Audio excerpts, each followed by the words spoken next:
La manera como los mexicanos nos acercamos a la historia está desprovista de pasión.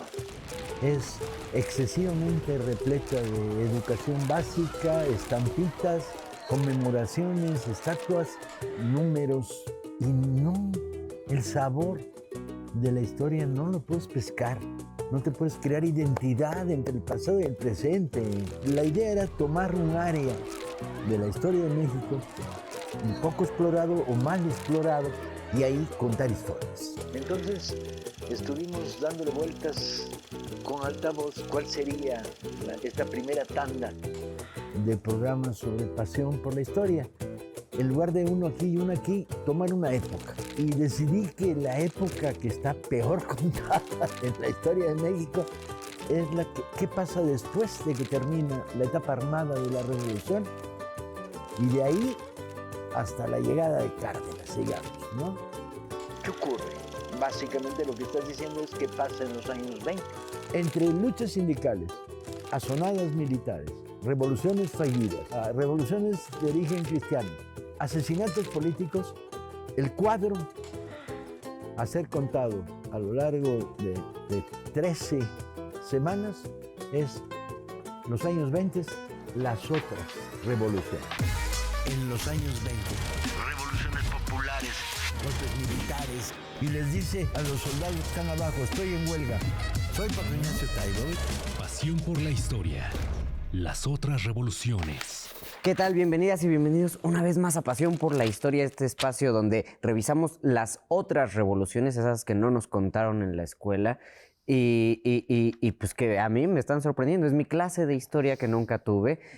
Hoy íbamos a hablar de otro tema que según yo intenté estudiar, pero la verdad es que las referencias que existen no son las mejores probablemente. Entonces vamos a cambiarnos de tema. ¿Y cuál va a ser ese tema, Paco? Porque lo acabas de decidir. De la CGT, de los sindicatos rojos, que van a ser claves durante toda esta etapa. Originados en 21, van a estar activos, vivos y potentes, pues yo digo que prácticamente hasta fines de los años 20. Y van a ser un fenómeno de verdad otra revolución. Se van a cruzar. El fenómeno de los sindicatos rojos se va a cruzar con la historia del Partido Comunista, con la historia de Librado Rivera y las luchas petroleras en Tampico. Se va a cruzar con la rebelión de la Huertista, se va a cruzar con la rebelión de Serrano y Gómez, que serán asesinados en Huitzilac y luego en Veracruz. Se van a cruzar con la Guerra Cristera, va a ser otro de los fermentos potentes en los que se va a mover este periodo que hemos llamado el de las otras revoluciones. El origen es bien sencillo.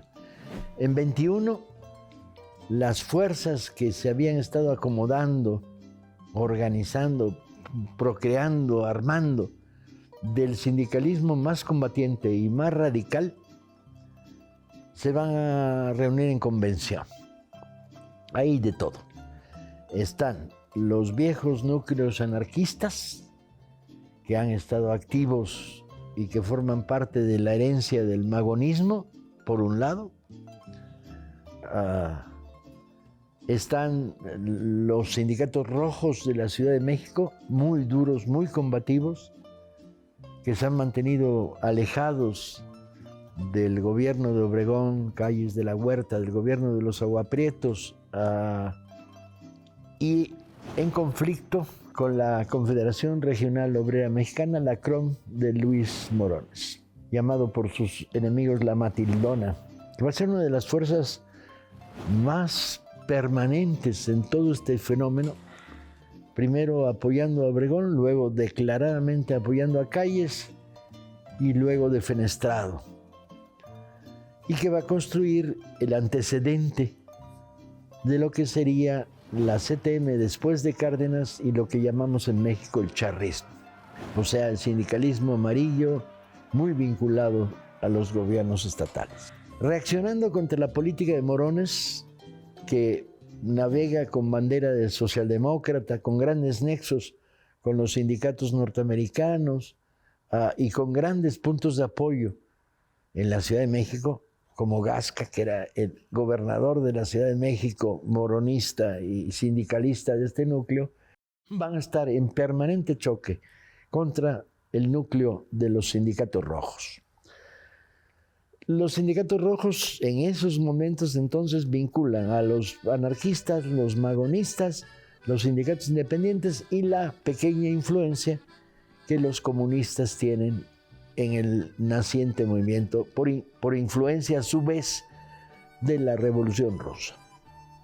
En 21 se van a reunir todos y a dar nacimiento a la Confederación General de Trabajadores, la famosa CGT, que protagonizará en los siguientes 7, 8, 9 años las luchas más impresionantes en el terreno sindical que se han dado en la historia de México y con un proyecto político. Los sindicatos rojos van a decir una y otra vez: la revolución no ha terminado, es más, ni siquiera ha empezado, en conflicto con los gobiernos obregonistas y al margen de las tentaciones políticas, de las facciones del obregonismo o de los sonorenses en la política nacional. Sus núcleos más sólidos van a estar en sectores no claves, o sea, no van a ser los trabajadores ferroviarios, que serían el sector clave, producto del incremento del poder del ferrocarril que hubo en toda la etapa revolucionaria. No van a ser, excepto en un breve momento, los trabajadores petroleros. Estamos en años de bonanza petrolera, las compañías sacando crudo en México en cantidades impresionantes. No van a ser los trabajadores de servicios, ligados a la burocracia y a la vida organizativa diaria del naciente aparato del Estado mexicano. Van a estar en sectores aparentemente secundarios.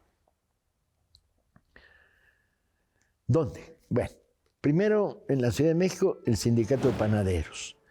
El Sindicato de Panaderos va a ser un prodigio de organización interna, llega a afiliar a todas las panaderías de la Ciudad de México con un trabajo minucioso, con dirigentes entregados, como Ormachea, que van construyendo panadería, un núcleo de sindicalistas militantes muy combativos, hasta ocupar la totalidad de las panaderías, enfrentados a los gachupines del PAN.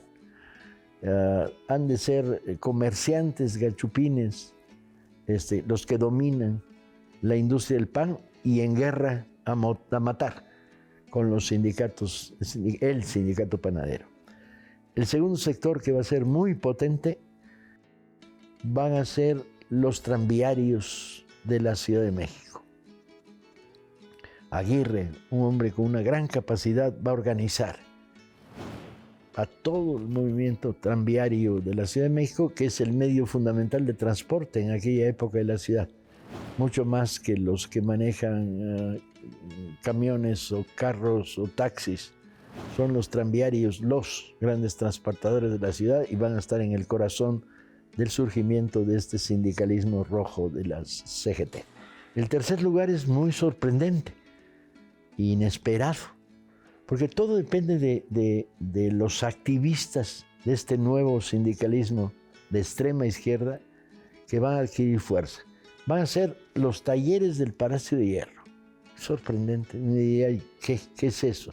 Bueno, el Palacio de Hierro, que es el gran emporio comercial de la época en la Ciudad de México, no solo es comercial, sino es creativo. Producen. ¿Qué producen? Producen muebles, producen vestidos, producen costura, producen.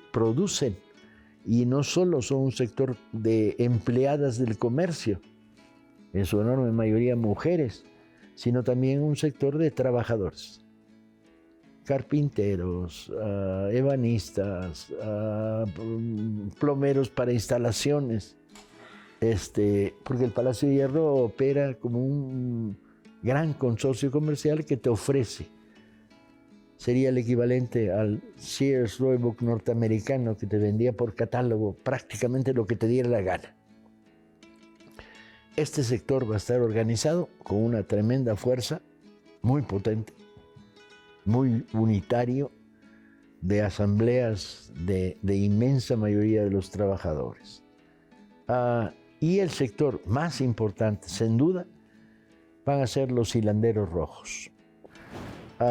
Están en empresas de hilados y tejidos, aprovechándose del algodón que se está produciendo en el norte de México y que se manufactura en estas grandes empresas, en un cinturón muy variado que ocupa, digamos, las fronteras del México del DF de aquella época. Están las empresas que están en el San Ángel, está la Fama Montañesa, están las empresas que se encuentran en el borde de lo que sería después, o lo que era entonces el barrio de Coyoacán, todavía separado un tanto de la Ciudad de México, en Tlalpan, y logran un sindicato de sector organizado, el Sindicato de Trabajadores Textiles. Con estos 4 puntos de apoyo y una gran cantidad de variedad de núcleos de carácter artesanal, carpinteros, albañiles, el sindicalismo rojo es capaz de competir y confrontar al sindicalismo amarillo de la CROM y de Morones. Las grandes luchas en 22 y en 23, con un sindicato unitario que empieza a crecer en lugares insospechados, como por ejemplo en algunas de las empresas petroleras del cinturón del Golfo, Tampico, Madero, se vuelve muy importante. Sin embargo, hay una ruptura interna, los comunistas se van del sindicalismo rojo, el debate entre anarquistas y comunistas sectario y enfrentado hace que se separen violentamente. El movimiento inquilinario de la Ciudad de México lo van a dirigir los jóvenes comunistas, confrontados con la CGT, bajo presión de los gobiernos y del obregonismo. La CGT se va a mantener en combate continuo.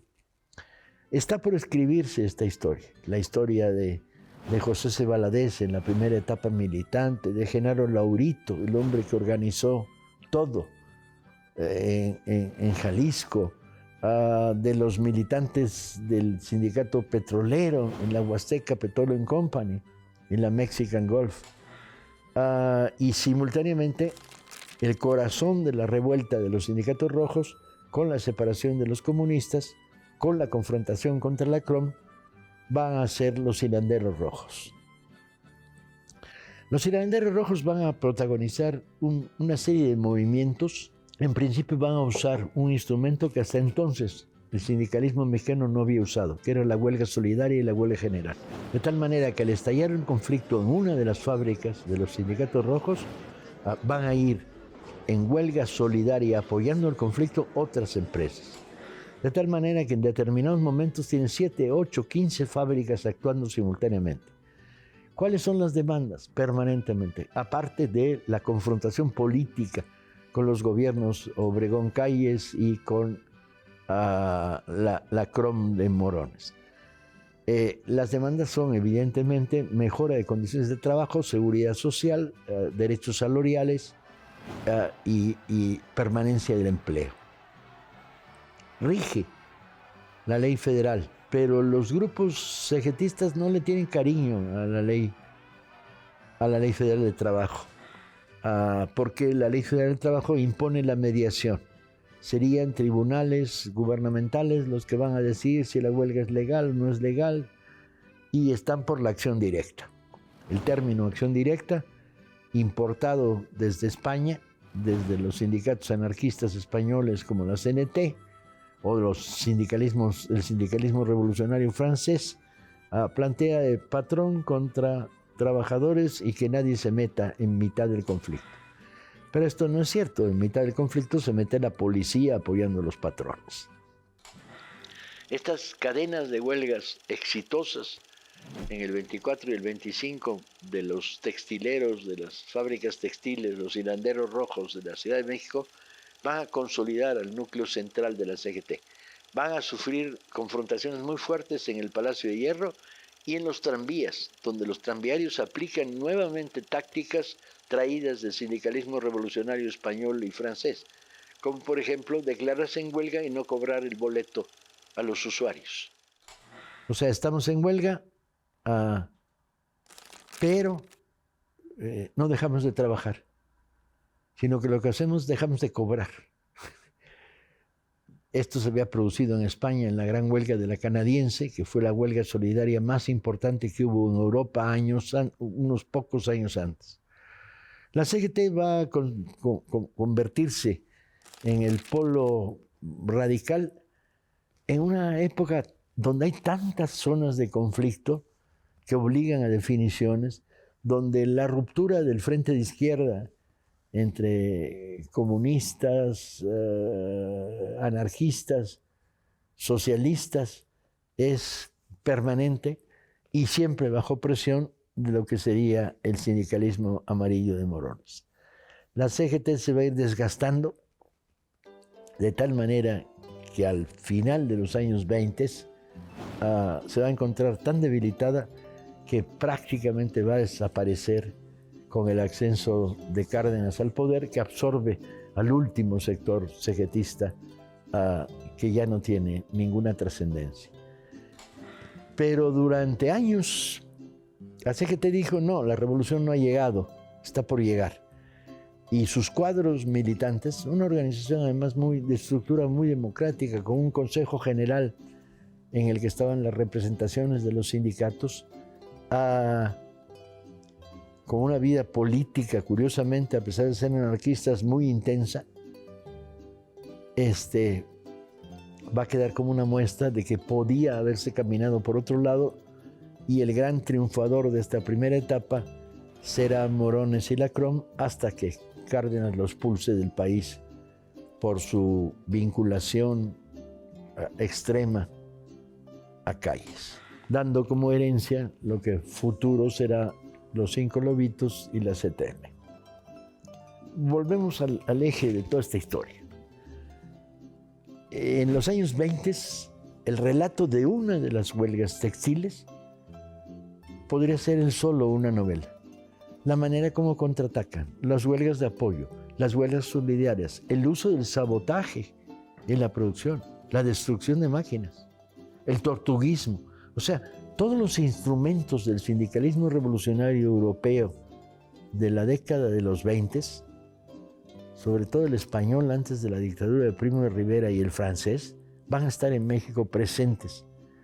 Y va a ser muy difícil darle seguimiento porque, con la excepción de un periódico, El Demócrata, la información de las luchas que se van a producir en México no trasciende al conjunto del país.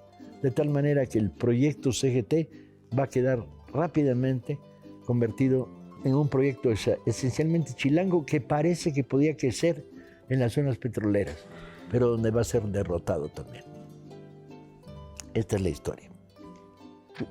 Justo mientras estabas platicando, yo estaba pensando que creo que es de nuestros pocos episodios chilangos, ¿no? Tenemos, claro, lo de la bombilla, pero es otra cosa. Tenemos lo de los muralistas, pero pues tiene cierta lógica de la educación centralista, pues allí había que hacer esos murales, ¿no? Pero sí, dentro de las otras revoluciones que hemos estado contando, este es de los pocos chilangos. ¿Esto a qué se debe? Por una razón muy sencilla. La Revolución Mexicana se produce en el norte y en el sur, hacia el corazón, que es la Ciudad de México. Pero la Ciudad de México no está ascendente en todo el periodo que va de 1910 a 1920, cuando dan el golpe los aguaprietos. La Ciudad de México no está ascendente. De tal manera que lo que se cultiva como disidencia política en la Ciudad de México no es una otra facción. Por ejemplo, el villismo no tiene importancia en la Ciudad de México. El mismo zapatismo tendrá importancia en Xochimilco y el corazón campesino de la periferia de la Ciudad de México, pero no tienen trascendencia en la Ciudad de México. Ahí lo que prospera es el resurgimiento, y tiene que ver con eso, de una nueva clase obrera. Hay otra cosa que me brinca un poco, pero acláranosla tú, ¿no? La lógica de un sindicalismo anarquista. Creo que es incluso conceptualmente, diría yo, un tanto contraria, pero no sé cómo podríamos identificarla y también si nos cuentas, pues, qué o cómo podríamos definir al anarquismo de esa época, ¿no? Porque creo que se habla mucho de anarquismo, pero rara vez tenemos la explicación de Lo que qué pasa es. es que la forma que el anarquismo cobra en México son variantes, dos variantes. Una es el magonismo, como una propuesta político-anarquista en los últimos momentos, antes del encarcelamiento de los hermanos Magón y de la derrota militar en la frontera norte y en Veracruz de los núcleos armados magonistas, y otra de ellas es el anarcosindicalismo, que plantea que el modelo de construcción de una sociedad no está en una anarquía abstracta, ciudadana, sino está en la reorganización de la sociedad a partir de la organización de los trabajadores. Y eso hará del anarquismo europeo, sobre todo de la CNT española, un polo de referencia. O sea, cuando la Barcelona de 1918, 19, 21, es la ebullición de los efectos residuales que le deja a la economía catalana la guerra europea. Y la concentración ahí en una inmensa clase obrera, lo que te plantea es una manera de ser sindicalista, la manera anarquista de ser sindicalista. Y el anarquismo no va a tener nada que ver con el anarquismo teórico o individualista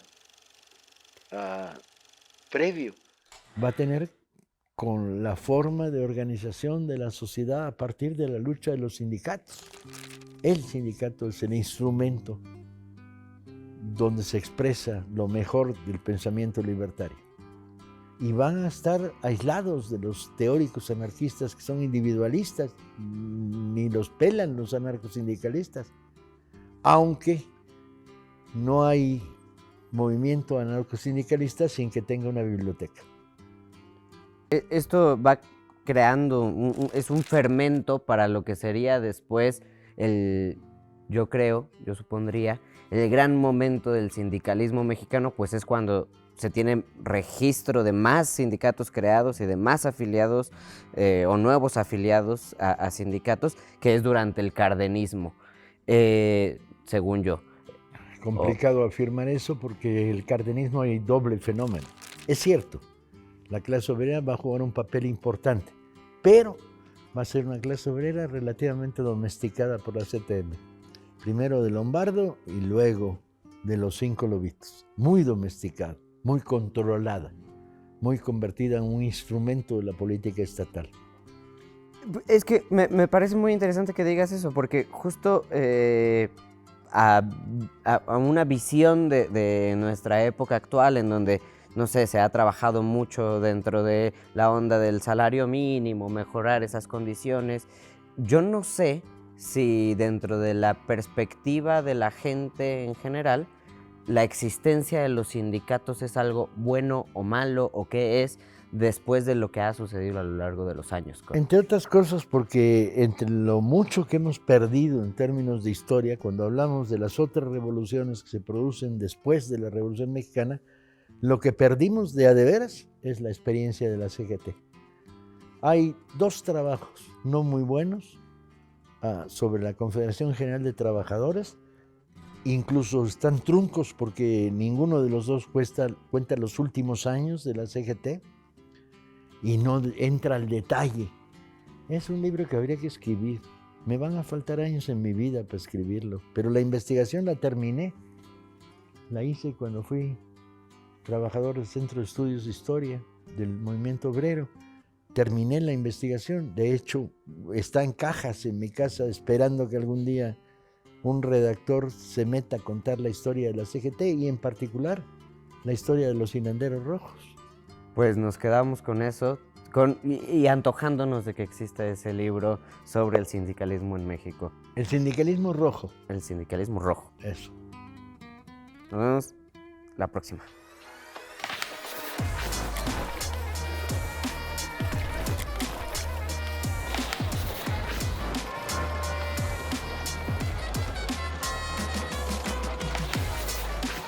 Soy Paco Ignacio Taibo y las otras revoluciones en los años 20